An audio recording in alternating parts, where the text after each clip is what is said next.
Florida Power and Light asking the state for permission to charge you an extra $4 a month next year.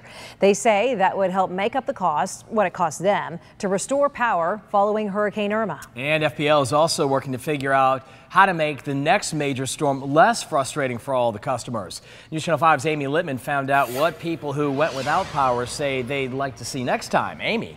Well, usually when your power is knocked out from a storm or something else, FPL is able to tell you when you'll see your lights turn back on. And that's exactly what people wanted to know after Irma, but some customers were left guessing, many for days.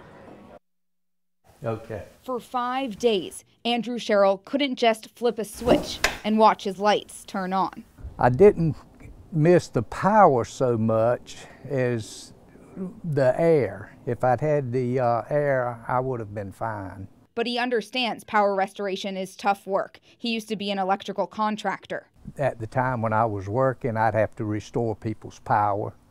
So I cannot say anything bad about Florida Power and Light. I think they did a great job. While Cheryl waited it out, his neighbor Sandy Cohen was getting frustrated.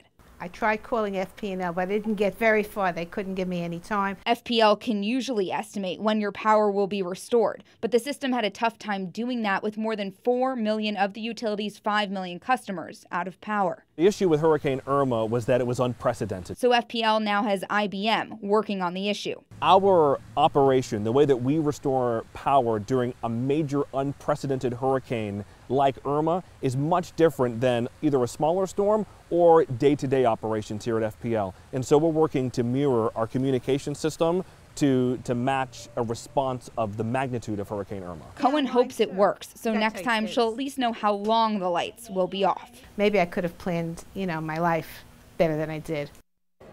Trees were a big contributor to the power outages after Irma's strong winds blew them into power lines. FPL trims thousands of miles of trees every year, but they are restricted to those along the right-of-way.